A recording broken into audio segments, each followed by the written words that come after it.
জাতীয় সংবাদ। তরুণ নেতৃত্বের বিরুদ্ধে যেন আর্থিক অস্বচ্ছতার অভিযোগ না থাকে সেদিকটি নিশ্চিত করার আহ্বান জানিয়েছেন পরিবেশ, বন ও জলবায়ু উপদেষ্টা সৈয়দা রেজওয়ানা হাসান।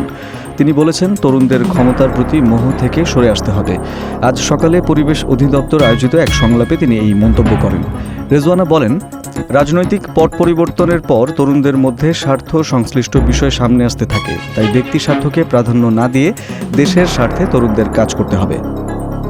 কুড়িগ্রামের নাগেশ্বরী উপজেলার কচাকাটা সীমান্তে ভারতীয় সীমান্তরক্ষী বাহিনী বিএসএফের পুশিন নিয়ে রাতভর চলে উত্তেজনা।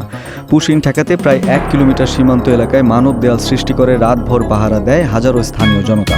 এ সময় বাংলাদেশ বর্ডার গার্ড, বিজিবি ও আনসার ভিডিপি পুশিন ঠেকাতে কঠোর অবস্থান নেয়। রাতে কচাকাটা থানার কেদার ইউনিয়নের শোভারকুটি ও শিপেরহাট সীমান্তে এই ঘটনা ঘটে।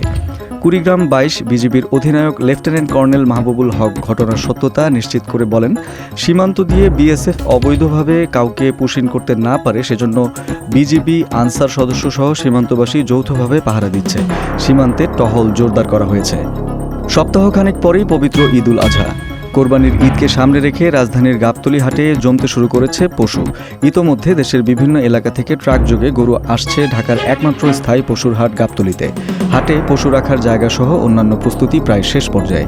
আজ সরেজমিনে গিয়ে দেখা যায়, গাবতলী হাটের প্রবেশপথেই সারিবদ্ধভাবে গরু রাখা হয়েছে। এসব গরুর দাম হাঁকা হচ্ছে সর্বোচ্চ 2.5 লাখ টাকা পর্যন্ত। যদিও এখনও ক্রেতার তেমন উপস্থিতি নেই, তবে টিকটকার ও ইউটিউবারদের আনাগোনা বেশ চোখে পড়ার মতো।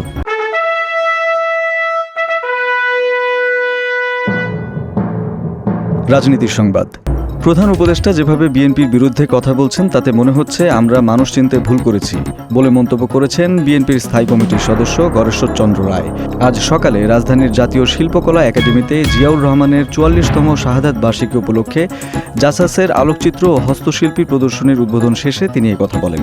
গরেশ্বর চন্দ্র রায় বলেন, জাপানে বসে প্রধান উপদেষ্টা যেভাবে বিএনপির বিরুদ্ধে কথা বলছেন তাতে মনে হচ্ছে আমরা মানুষ চিনতে ভুল করেছি। এবার গণতন্ত্রের বিজয় আদায় করতে হবে।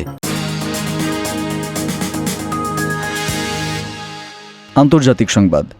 গাজা বর্তমানে পৃথিবীর সবচেয়ে ক্ষুধার্ত স্থান হিসেবে চিহ্নিত হয়েছে, যেখানে মোট 23 লাখ মানুষই এখন বিপর্যয়কর ক্ষুধার মুখোমুখি, যা এক চরম মানবিক বিপর্যয়ের ইঙ্গিত দিচ্ছে। চলমান সংঘাতে খাদ্য ও মৌলিক চাহিদার অভাবে এখানকার মানুষের জীবন দুর্বিষহ হয়ে উঠেছে, এমন তথ্য জানিয়েছে জাতিসংঘের মানবিক বিষয়ক সমন্বয় অফিস সম্প্রতি।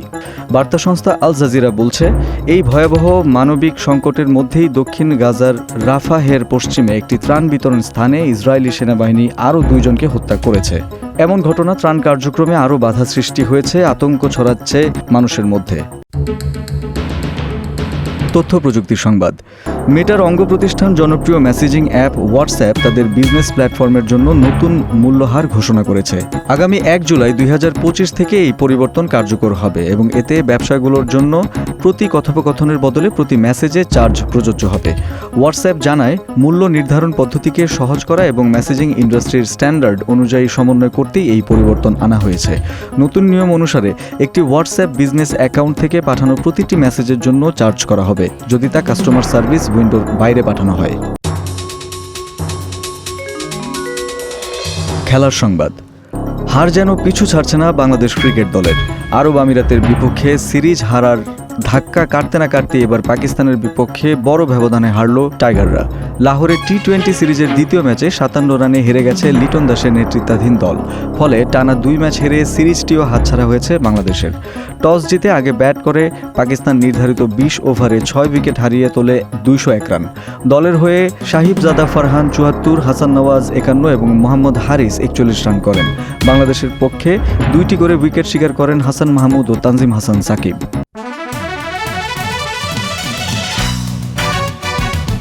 সংস্কৃতি বিনোদন।